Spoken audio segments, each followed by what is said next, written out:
आज से 3 दिन पहले था मेरे कॉलेज में मेरा इंटरव्यू।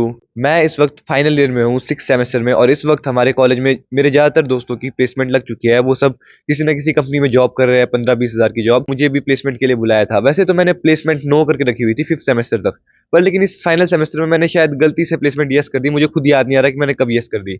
तो मुझे मतलब कॉलेज वालों की तरफ से फ़ोन आ गया कि अब तुझे प्लेसमेंट के लिए आना पड़ेगा, तूने येस कर दिया है। फिर मैं जाता हूँ प्लेसमेंट के लिए, और मुझे कहते हैं कि मुझे प्रॉपर फॉर्मल यूनिफॉर्म में आना पड़ेगा और मुझे अपना रेज्यूमे बनाना पड़ेगा। और मैं फॉर्मल ड्रेस की जगह मतलब ऐसे कैजुअल ड्रेस में आ गया था। मैंने सोचा बस मैं जाऊंगा और एक बार देख लूंगा कि इंटरव्यू में बेसिकली होता क्या है। मैं जाता हूँ इंटरव्यू के लिए, और वहाँ इंटरव्यू वाले रूम में मैं बैठा होता हूँ और मैं देखता हूँ सारे बच्चे बात करें इंटरव्यू के लिए, सब टेंस है, सारे मतलब सीरियस है। और वहाँ पे मैं अकेला था, क्योंकि मेरे जो दोस्त है वो भी इंटरव्यू के लिए कोई नहीं जा रहा, मतलब कॉलेज की प्लेसमेंट के लिए मेरे जो खास दोस्त थे कोई नहीं जा रहा था। तो बाकी जो मतलब थोड़े बच्चे थे जिन्हें जॉब लेनी है वो बहुत सारे थे, तो उनमें से मैं किसी को जानता नहीं था। तो मैं इंटरव्यू हॉल में अकेला बैठा हुआ था और बस मैं बोर हो रहा था। मैं सोच रहा था भाई क्या सीन है, मज़ा ही नहीं आएगा कुछ। और उसके बाद बेसिकली होता क्या कि मेरा एक दोस्त था, वो है मणिपुर से, तो नॉर्थ ईस्ट का है वो। उसे अच्छे से हिंदी बोलने नहीं आती, पर मेरा अच्छा दोस्त है तो वो मुझे बेसिकली मिल गया। तो उसके बाद मैं उसके साथ बैठा और उसके साथ एक और बंदा भी आ गया। उसके बाद हम तीनों का ग्रुप था और हम तीनों बस बैठे हुए थे, और उसके बाद उनके और भी दोस्त थे बहुत सारे। तो वो लोग सभी आपस में बात कर रहे होते हैं, वहाँ पे लड़कियां भी होती है काफ़ी।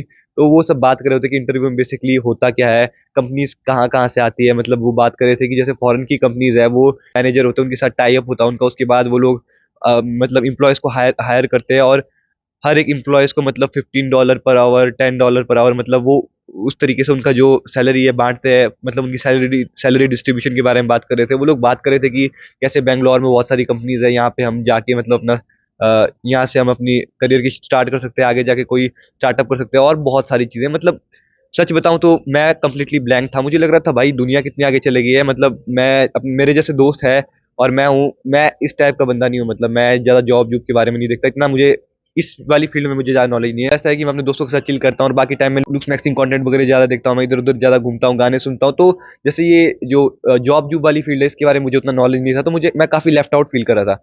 मुझे लग रहा था भाई ये सारे तो भाई इतने नॉलेजेबल, इतने स्मार्ट पर्सन्स हैं यहाँ, सारे स्मार्ट लोग, और मैं अकेला यहाँ मतलब थोड़ा चूतिया-सा हूँ जिसे कुछ पता नहीं चल रहा है। और मुझे लगा इंटरव्यू में तो मेरी गांड फटने वाली है, क्योंकि इंटरव्यू में जब ये सारे तो बहुत अच्छा बोलेंगे और मुझसे तो कुछ बोला ही नहीं जाएगा। मेरी लिटरली फट गई थी भाई। मैंने सोचा भाई खत्म है मेरा खेल। और उसके बाद वहाँ पे लड़कियां भी थी, सुंदर लड़कियां आई थी, और एक तो मेरे कॉलेज की क्रश भी थी। तो वो भी मतलब उनसे बात करी थी, और मुझे लग रहा था अगर मैं पहले से अगर इंटरव्यू के लिए आया होता, मतलब पहले से अगर मैं ये प्लेसमेंट वगैरह के लिए आता, तो शायद अब तक मैं इनके बराबर अच्छा हो जाता 5th सेमेस्टर से ही।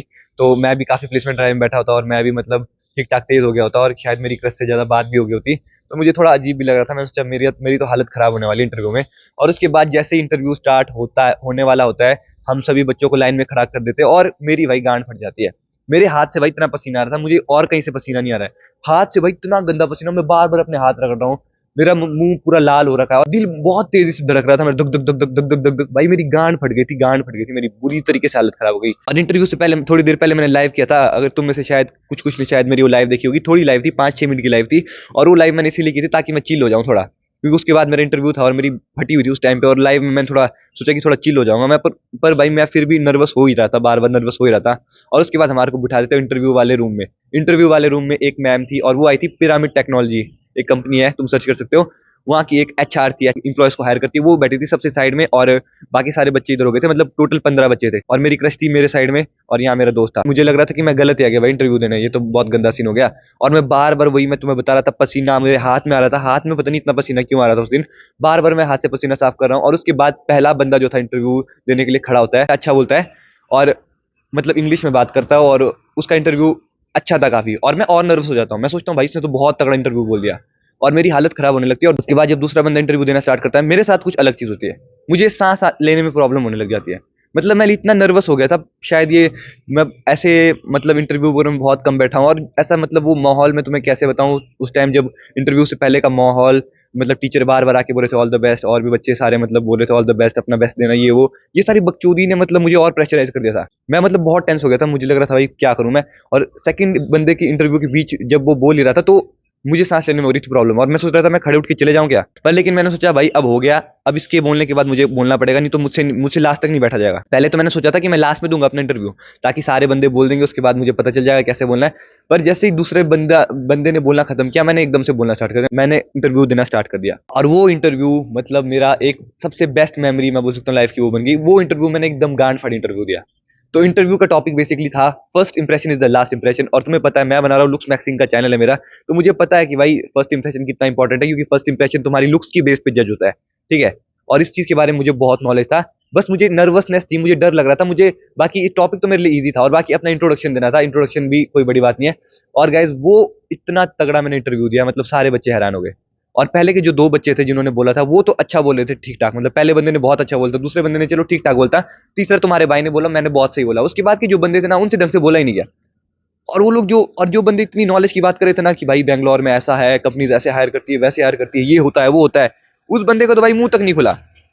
वो तो मतलब ऐसे रुक रुक के बोला था अजीब से एक्सेंट में। चलो मैं किसी के एक्सेंट का मजाक तो नहीं उड़ा रहा, पर भाई जब वो ज्ञान चोदने की बात थी तब वो ठीक ज्ञान पेल रहा था, ठीक है, लेकिन जब बोलने की बात है उसकी गांड फट गई। शायद वो भी नर्वस हो गया, पर नर्वस भी कैसे होगा भाई, वो 10-12 प्लेसमेंट में बैठ चुका था बंदा, और तुम्हारे भाई ने पहले प्लेसमेंट में पहले इंटरव्यू में बोल दिया। अब ऐसा तो है नहीं कि मैं कोई सुपर नेचुरल ह्यूमन हूँ, मैं कोई वो मेन कैरेक्टर हूँ जो मैंने ऐसे बोल दिया, तो मैं ऐसा बोल कैसे पाया। तो गाइस इसका एक बहुत बड़ा रीजन है कि मुझे काफी टाइम हो गया अब यूट्यूब वीडियो बनाते हुए। मेरे चैनल पे अब तक 200 से ज्यादा वीडियोस हो जानी थी, पर मैंने बहुत सारी वीडियोस अपने चैनल से डिलीट कर दी है। बहुत सारी वीडियो डिलीट कर देता हूँ मैं जिसमें व्यूज अच्छे नहीं आते, या जो मुझे लगता है कि यार इसमें मजा नहीं आया। मैंने काफी वीडियो डिलीट की है, तुम भी अगर कोई रेगुलर व्यूअर है तो उसे पता होगा, मैंने पुरानी काफी वीडियो डिलीट की है, काफी लाइव स्ट्रीम में करता रहता था, सारी मैंने डिलीट कर दिया है। शॉर्ट भी मैंने पहले बहुत सारी डाली थी, वो भी मैंने डिलीट कर दिया। अगर मैं वो सारे कंटेंट डिलीट नहीं करता तो 200 प्लस वीडियो होती। प्लस ये मेरा एक ही चैनल नहीं, इससे पहले मैंने और भी चैनल बहुत बनाए, तो उस वजह से मेरी जो कैमरे के सामने बोलने की स्किल है, कैमरे के सामने बोलने का जो कॉन्फिडेंस है, वो एक अलग ही लेवल पे है, ठीक है। और सेम सीन मेरे साथ उस इंटरव्यू में भी हुआ। इंटरव्यू में बेसिकली सामने मैम थी, मैंने मैम की तरफ देखा तक नहीं, सामने एक फ्लावर बेस रखा हुआ था, ठीक है, एक गुलदस्ता रखा हुआ था फूलों का, उसकी तरफ देख के मैंने पूरा इंटरव्यू दिया, और मैंने एकदम तगड़ा इंटरव्यू दिया। और तुम्हें पता है जब हम कैमरे के सामने बोलते हैं तो बेसिकली होता क्या है कि हमें बहुत सारी चीजें बोलनी पड़ती है, बहुत सारी चीजें हमारे दिमाग में आती है और फिर हम बोलते हैं। अब जैसे कि मान लो मैं ये वीडियो बना रहा हूँ, इस वीडियो को बनाने से पहले मैंने बस 2 मिनट सोचा स्क्रिप्ट के बारे में कि मुझे ऐसा ऐसा बोलना है और मैं ऐसे ऐसे करके वीडियो खत्म करूंगा, ठीक है। तो सेम सीन इंटरव्यू में भी होता है कि बेसिकली उसमें तुम्हें अपनी मतलब क्रिएटिविटी दिखानी पड़ती है, तुम्हें अपनी इनोवेशन दिखानी पड़ती है। इंटरव्यूअर इस बेस पे जज करता है कि तुम कितने क्रिएटिव हो, तुम सिचुएशन को कैसे हैंडल कर सकते हो, तुम्हारा माइंड किस तरीके से चलता है। तो गाइज इसलिए अगर तुम ये वीडियो देख रहे हो अभी, तो मैं तुमसे बात करना चाहता हूँ, तुम्हें मैं बोलना चाहता हूँ कि तुम्हें भी वीडियोस बनाना स्टार्ट करना चाहिए। अगर तुम ये यूट्यूब वीडियोस बनाना स्टार्ट कर दोगे, अगर तुम इसे यूट्यूब पे वीडियो अपलोड नहीं करना चाहते हो कोई बात नहीं, बस तुम इसे वीडियोस को डेली बनाओ। इससे बेसिकली होगा क्या कि अभी जैसे मुझे पता है कि सामने मेरे सामने कोई नहीं बैठा हुआ है, बस फोन रखा है मेरे सामने, मुझे उतना अच्छे से बोलना नहीं आता, अभी मेरे कैमरे के सामने बोलने की स्किल उतनी अच्छी नहीं हुई है, मुझे पता है। पर लेकिन पहले के कंपैरेटिवली मुझे बहुत अच्छी स्किल मैंने इंप्रूव कर दी है। पहले तो मुझे लगता था भाई सामने कोई बैठा नहीं है, मैं अकेले बड़बड़ा रहा हूँ, चैनल पता नहीं ग्रो होगा कि नहीं, ये होगा कि नहीं, वो होगा कि नहीं, तुम्हारे दिमाग में 10 चीजें आएंगी। और उसके बाद जब तुम बोलने जाओगे तो मैं हर बार अटकता था, मतलब भाई भाई ये सारे मतलब फिलर वर्ड बहुत यूज करता था, मेरी मतलब गांड फटती थी बोलने में। तो सेम चीज तुम्हारे साथ होगा, तुम भी जब पहली वीडियो बनाओगे बहुत ही घटिया वीडियो बनेगी भाई, बहुत ही घटिया वीडियो। और मुझे तो बहुत टाइम हो गया यूट्यूब वीडियो बनाते हुए, तो मैं तुम्हें ये बिल्कुल नहीं बोलूंगा कि भाई यूट्यूब वीडियो बनाना आसान है, वीडियोस बनाना बहुत मुश्किल है।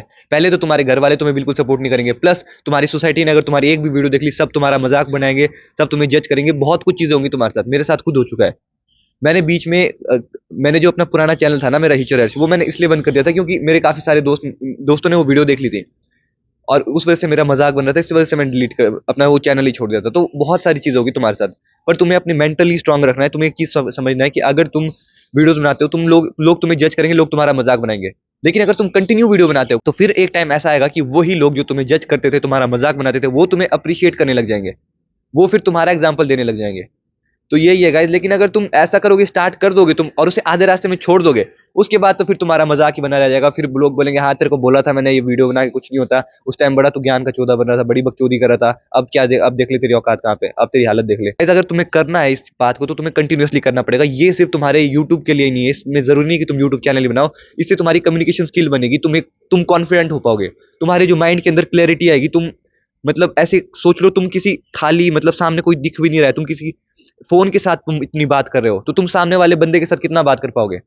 मेरे सामने अगर कोई बंदा आ जाए ना, मैं उससे मतलब 3-4 घंटे तक कुछ भी किसी भी टॉपिक पे बात कर सकता हूँ, उससे वो क्लैरिटी आ जाती है ब्रेन में। अब जो बंदे यूट्यूब वीडियो बनाते हैं, जो कंटेंट बनाते हैं, उन्हें ये बात समझ आएगी कि बेसिकली होता क्या है, कई बंदे ऐसे होते हैं जिन्हें नॉलेज बहुत सारा होता है। जैसे आज से 3-4 साल पहले मैं था, मुझे नॉलेज बहुत था, मैं बहुत सारी फिटनेस वीडियो देखता था, मैं बहुत सारी लुक से रिलेटेड वीडियोस भी देखता था। उस टाइम से मैं ब्लैक पिल का कंटेंट देखता था, और साथ में फिटनेस का तो मुझे बहुत नॉलेज था। साथ में मैं मतलब और भी काफी सारे एग्जाम की, एनडीए उनडीए की एग्जाम की तैयारी, यूपीएससी की के इंटरव्यू वगैरह देखता था, तो मुझे नॉलेज बहुत था। पर लेकिन जैसे ही मुझे लोगों के सामने वो बात बोलनी पड़ती थी, तो मेरा मुंह नहीं खुलता था। मतलब मैं बिल्कुल पैक हो जाता था, एकदम क्लोज हो जाता था, मेरा मुंह ही नहीं खुल पाता था। इस बात को समझो कि तुम्हारे पास नॉलेज हो ये तो जरूरी है, लेकिन उस नॉलेज को तुम्हें सामने वाले को डिलीवर करना आना चाहिए, वो बहुत ज्यादा इंपॉर्टेंट है। अब जैसे मैंने तुम्हें ये जो बातें बोली अब तक, ये बात मैंने तुम्हें बोली और इससे तुम्हें थोड़ा बहुत फर्क पड़ा होगा, तुम्हें थोड़ा बहुत समझ आ रहा होगा। पर यही बात अगर चैट टैग, मतलब तुम में से ज्यादातर शायद चैट टैग को जानते होंगे, वो अगर तुम्हें ये बात बोलता तो तुम्हें ये बात और ज्यादा इंपैक्टफुली समझ आती, क्योंकि वो बोलता है इस तरीके से कि मतलब लोगों पे इम्पैक्ट पड़े। तो तुम्हें तुम्हारे जो वर्ड्स में इतनी पावर होनी चाहिए कि सामने वाला तुम्हारी बातों से रिलेट कर सके, सामने वाले की दिमाग में तुम्हारी बातों से इम्पैक्ट पड़े। ये बात होती है। नॉलेज चाहे दो बंदों का बिल्कुल सेम हो, लेकिन अगर एक बंदा क्लियरली अच्छे से बोल नहीं पा रहा है, उसे अपने जो अपने एक्सप्रेशन है, अपने थॉट्स को क्लियरली एक्सप्रेस नहीं कर पा रहा है, तो कोई फायदा नहीं है। और वहीं अगर एक ऐसा बंदा जिसे अच्छा नॉलेज नहीं है, जिसे पता नहीं है, लेकिन उसे बोलने अच्छे से आता है, वो कॉन्फिडेंट होकर बोल रहा है, तो गाइज वो बंदा ज्यादा अपॉर्चुनिटीज ले जाएगा। और गाइज यही मैं तुम्हें बताना चाहता हूँ कि तुम्हें अपनी कम्युनिकेशन स्किल पे प्रैक्टिस करना पड़ेगा।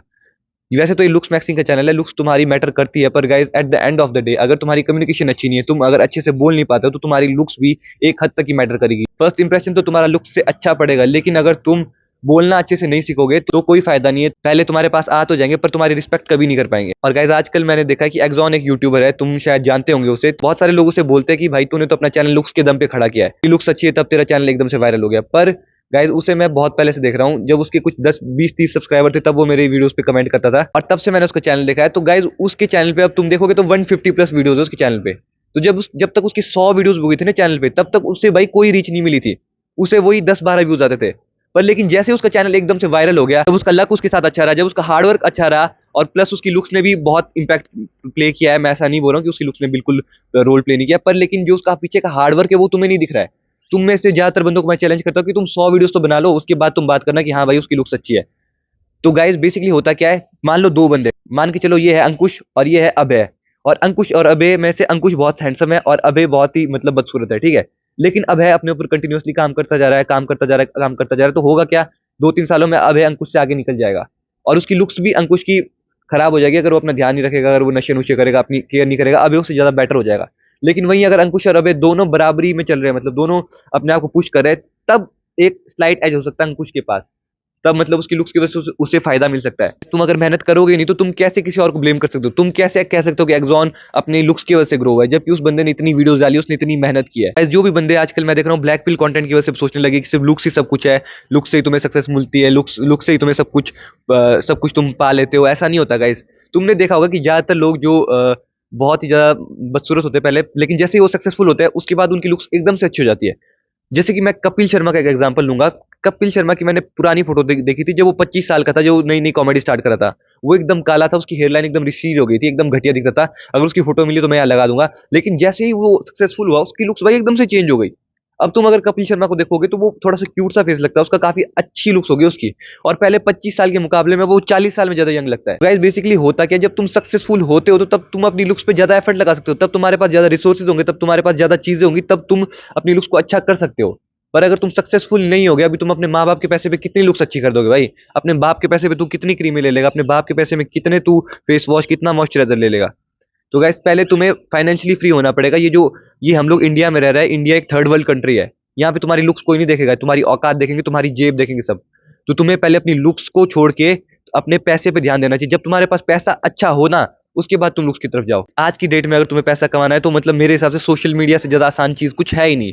तुम्हें बेसिकली करना क्या है, तुम दिन में 2-3 घंटा कंटेंट बनाना है, तुम्हें 1-2 घंटा वीडियो एडिटिंग में लगता है, 1-2 घंटा तुम्हें बोलने में लगे, बस बाकी टाइम तुम फ्री हो। अगर तुम डेली ये करते रहते हो, तो 1 साल में तुम्हारा चैनल ग्रो हो जाएगा। यूट्यूब में इंडिया में बहुत बड़ी ऑडियंस है, ऐसा नहीं कि ऑडियंस की कमी है, हर टाइप का कंटेंट देखने वाले लोग हैं, बस तुम्हें कंसिस्टेंटली अपलोड करते रहना है। लेकिन अगर तुम्हें यूट्यूब पे नहीं आना, तुम्हारी कुछ प्राइवेसी इश्यू है, तुम्हारे घर वाले नहीं मानते, तुम्हें अजीब लगता है लोगों के सामने एक्सपोज होना, तो तुम तब भी कैमरे के सामने वीडियो बनाओ। तुम्हारी कम्युनिकेशन स्किल बेटर होगी। तुम कोई इंटरव्यू दोगे ना, तो तुम्हारे लिए तुम ऐसे इंटरव्यू दोगे, एकदम तगड़ा वाला इंटरव्यू। आजकल तो भाई बहुत सारे ऑनलाइन इंटरव्यू भी होने लग गए। मेरे कई सारे दोस्त तो मतलब जॉब के लिए ऑनलाइन इंटरव्यू देते हैं। ऑनलाइन इंटरव्यू में तो भाई वही है, कैमरा स्पीकिंग स्किल अच्छी है तुम्हारी, तो तुम कुछ भी कर सकते हो। या फिर तुम आजकल ऑनलाइन टीचिंग बहुत हो गया, अनअकैडमी जाओ, तुम अनअकैडमी देख लो, तुम बायजूस देख लो, तुम और भी बहुत सारे वेदांता जो भी स्टडी प्लेटफॉर्म है, तुम इनमें देखो। जो टीचर ऑनलाइन अच्छे से पढ़ा पा रहे हैं उन्हें मतलब ये जो एजुकेशन वाले जो बिजनेस वाले हैं उन्हें करोड़ों रुपए देने के लिए तैयार है, करोड़ों रुपए देने के लिए तैयार है भाई। तो ये जो कैमरा स्पीकिंग की स्किल है यही फ्यूचर है गाइस। फ्यूचर में कोई तुम्हें अब ये ब्लैक बोर्ड पे नहीं बताएगा, सब ये कैमरा के आगे जो जो अच्छा बोल पाएगा वही सक्सेसफुल हो पाएगा। तो इसलिए गाइस अपने ऊपर फोकस करो, अब आज से ही कैमरे के सामने वीडियो बनाना स्टार्ट कर दो। ये तुम्हारी इंटरव्यूज में बहुत ज्यादा हेल्प करेगा। मैंने जैसे तुम्हें अपना एग्जांपल दिया इंटरव्यू का, मुझे भाई उस इंटरव्यू के बारे में कुछ नहीं पता था। वैसे तो चलो उस इंटरव्यू में उन्होंने कंपनी से रिलेटेड कोई क्वेश्चन नहीं पूछा, उन्होंने बस नॉर्मल क्वेश्चन पूछा, first impression is last impression. पर गाइस ये इंटरव्यू बोलना था बिल्कुल इंग्लिश में, और मेरी इंग्लिश उतनी भी अच्छी नहीं है। मैंने इंटरव्यू से थोड़ी देर पहले अपने दोस्तों के साथ 2-3 घंटे बस इंग्लिश प्रैक्टिस की थी, पर लेकिन मैंने उन सब बंदों से ज्यादा बेटर इंग्लिश बोल दी, जस्ट बिकॉज कि मुझे कैमरा के सामने अच्छे से बोलना आता है। मेरी कैमरा स्किल अच्छी है और मुझे इतना भरोसा है कि मैं कोई भी इंटरव्यू क्रैक कर दूंगा जो भी हमारे कॉलेज में। क्योंकि बेसिकली इंटरव्यू में मुझे लगता था कि वो कंपनी से रिलेटेड पूछेंगे, वो कोई रटने वाली चीजें पूछेंगे, पर लेकिन अब मुझे पता लग रहा है कि वो बेसिकली कोई भी टॉपिक देते, कोई रैंडम टाइप टॉपिक, और उसके बारे में मतलब हमारा नॉलेज लेते हैं। वो देखना चाहते हैं कि हम कितने स्मार्ट हैं, हम कितने कॉन्फिडेंट हैं, हमें कितना आगे बोलने आता है, हम सामने वाले पर्सन को कितना कन्विंस कर सकते हैं अपने बातों से। वो चीज देखते हैं और मुझे लगता है कि मैं कोई भी इंटरव्यू क्रैक कर सकता हूँ। इसलिए गाइज आज से ही वीडियोस बनाना स्टार्ट कर दो, कोप करना बंद कर दो और अपने ऊपर वर्क करना स्टार्ट कर दो। इससे तुम्हारे बहुत सारे फायदे होंगे। अगर इसमें तुमने यूट्यूब में करना स्टार्ट किया तो तुम यूट्यूब में सक्सेसफुल हो जाओगे, तुम इसमें इंस्टाग्राम में कंटेंट बना सकते हो, तुम शॉर्ट वीडियो डाल सकते हो, तुम लॉन्ग वीडियो डाल सकते हो, तुम ब्लॉग बना सकते हो, तुम लाइव जा सकते हो, या फिर तुम ऑनलाइन प्लेटफॉर्म में कोचिंग कर सकते हो, या फिर तुम चाहो तो ऑनलाइन इंटरव्यूज भी क्रैक कर सकते हो। बहुत सारी कंपनी के ऑनलाइन इंटरव्यू होते हैं, प्लस तुम ऑफलाइन इंटरव्यू भी भाई बहुत बढ़िया जाता है। मैंने जैसे खुद ऑफलाइन इंटरव्यू दिया है। तो आज से गाइज अपनी कैमरा के सामने बोलने की स्किल इंप्रूव करो। आई होप कि ये वीडियो तुम्हारे लिए काफी नॉलेजेबल रही होगी। अगर तुम में से कोई भी इंटरेस्टेड है मेरे साथ 1-on-1 कोचिंग कॉल करने के लिए, तो तुम मेरी कम्युनिटी पोस्ट में जाके चेक कर सकते हो, या फिर मेरे चैनल के डिस्क्रिप्शन में वहां मैंने अपनी इंस्टाग्राम की लिंक दी है, वहां पे तुम मुझे डीएम कर सकते हो। See you in the next video guys.